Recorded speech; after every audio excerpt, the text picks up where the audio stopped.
Ayun, nakachinelas pala si kuya. Alam ko din. Oo, nakachinelas pala si kuya, kaya ayun. Tanong natin kay sir kung anong violation ni kuya. Sir, anong violation ni kuya? Kung nasuot yung helmet mo, sir. Naku po, ganun din. Parang yung kay ma'am din kanina, no? So, medyo kung kumpleto yung dokumento. Kung may OR, may driver's license.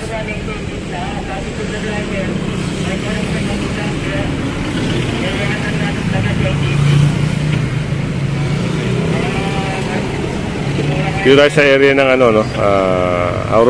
Aurolio. Sa Mandaluyong pa rin.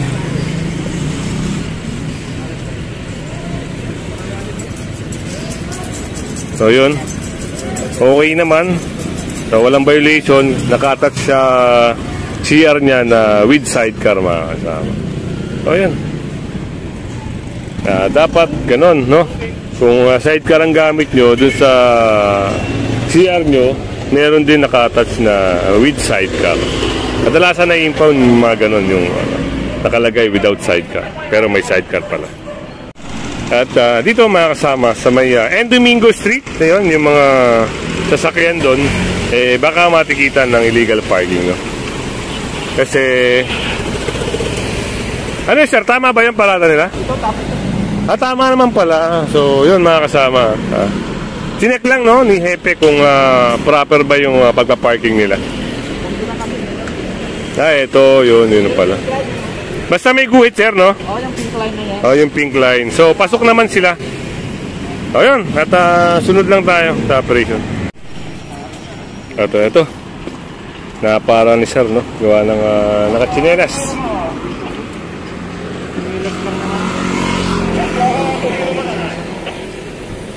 Napit ko. Hello. Saan na kayo? Anong code lang ko na yun? So, tinila. 050. Dito kami sa may ano. Ano kayo na kayo, Madi? Dito kami sa may Tobias. Oo. Nasa may kayo. At yun, nasa area pala tayo ng ano, no? Scout Tobias. Yan, na parang si kuya. Yun, tinitigitan na, no? Tinitigitan na kasi nakachinelas. Ano kayo sa may kulay?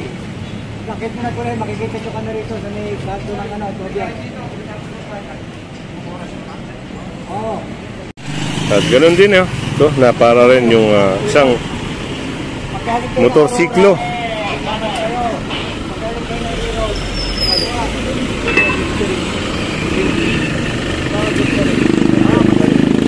Ayun.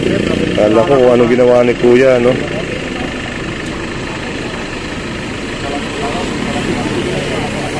And we-verify kung yung ORCR ay valid.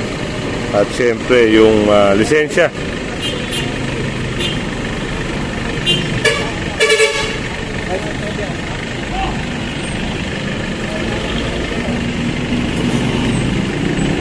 At ayun, yung lisensya kailangan makita. So yun, okay naman.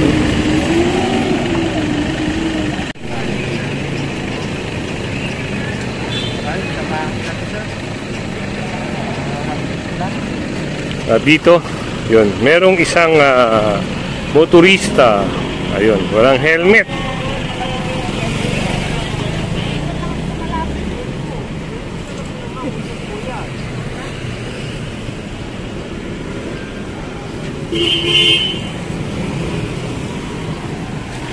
Nagda-drive siya ng walang helmet, kaya yun, napara siya.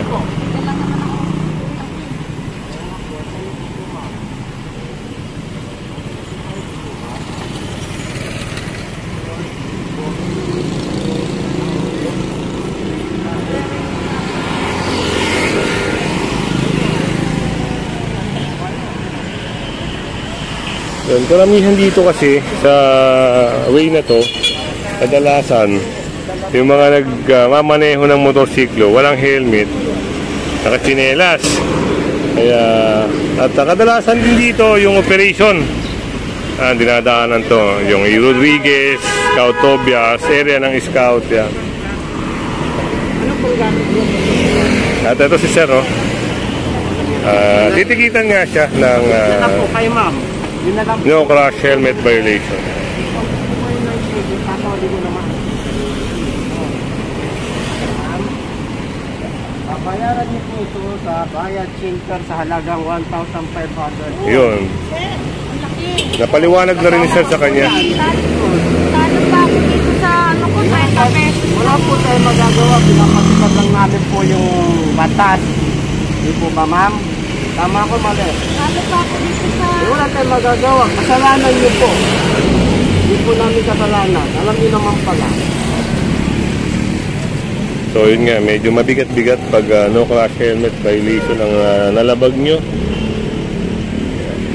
Kahit dito, Boss, wag mo na akong ano na. kahit dito mga kasama, kahit dito lang kayo sa area na ito, sa lugar nyo, yun, lagi yung tatandaan, magsusuot kayo ng crash helmet. Yung po, ma'am, ito si ma'am. Official po yan, may clearance po yan sa amin. Eh, pupunta pa man din ako ng kuryente sa ano, bukas. Dito na nyo na lang po bayaran, madam. Ha? Hindi na lang po bayaran. Sige naman po ito. Ayun. Woo! Yung 60 pesos kung tubo, napunta na sa 1.5. Kaso nga lang, ma'am, gaya ng sinabi ko sa inyo, tinanong ko po kayo. Hindi po ba, ma'am? Alam niyo naman po pala. Bibili lang ata si ma'am ng ano, no? Na parang paninda. Eh, nagkaroon siya ng ano operation kasi dito mga kasama kaya. Sige, ma'am. No problem po. Ito, no? Ayun. Tanong natin kay Sir kung anong violation ni Kuya. Sir, anong violation ni Kuya? Hindi po niya suot yung helmet mo, sir. Naku po, ganun din. Parang yung kay ma'am din kanina, no? So, medyo mabigat-bigat talaga. Isipin nyo, babiyahe ka. Kaya si Kuya, grab, babiyahe ka. Tapos, konti pagkakamali mo, hindi mo susutin yung helmet mo, eh yun, 1.5 mga kasama. Babiyahe ka para kumita, tapos yun, mahuhuli ka lang. Sayang, di ba? Yung pagod. Kaya, lagi yung tatandaan sa mga vlog natin. Sinasabi ko sa vlog natin na kahit malapit lang yung pupuntahan nyo, eh mag-helmet po kayo. Kasi minsan yung operation, nasa lugar nyo pala, mapapara kayo. Ayun. Ayun, titikitan siya ng no crash helmet violation. Ito, sa kabilang side, no, merong na parang sidecar. Yan, di lang natin alam kung ano yung violation ito. Oh. Ayun, nakachinelas pala si Kuya. Alam ko ni sir. Oh, nakachinelas pala si Kuya kaya napara siya. Buti na lang siguro, kumpleto yung mga dokumento niya kaya yun, may plaka nga naman, may lisensya. So yun. Dress code violation na lang ang titikit dito. Pero yung ganun mga kasama, medyo mabigat-bigat no? Parang 500 ata ang pagkakalam natin. So tatanungin natin yan para maklaro.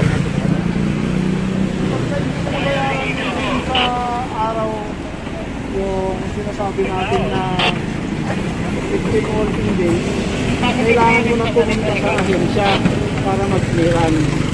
Yun pala. Pero kung nabayaran mo naman yan, nabubura naman sa... Pag halimbawa sir, yung mga gantong tsinelas, magkano ang binabayaran dyan? Penalty? Depende po yan. Meron po kasi tayong violation ng dress code for rider. Oo sir. Ito naman po sir is driving in scooter. Okay. Magkaiba po. Magkaiba ng presyo. So, magkaiba pala ng presyo nun mga kasama, no? Talagang ingat-ingat. Kaya kasama natin ngayon sila si Richard. Parang dito sa operation na ito. Sabi naman naman lisensya kasi na mag-aaral nyo lang dito sa Yun, magre-renew rin pala, no? Kadalasan talaga mga nagka 5 years. nahuhuli yung mga magre-renew na ng lisensya. Yan, kung hindi ka pa nakasubscribe, pa-subscribe na lang po si Kuya Goods. Siyempre, pa-hit na rin ang bell para lagi kang update sa ating mga video.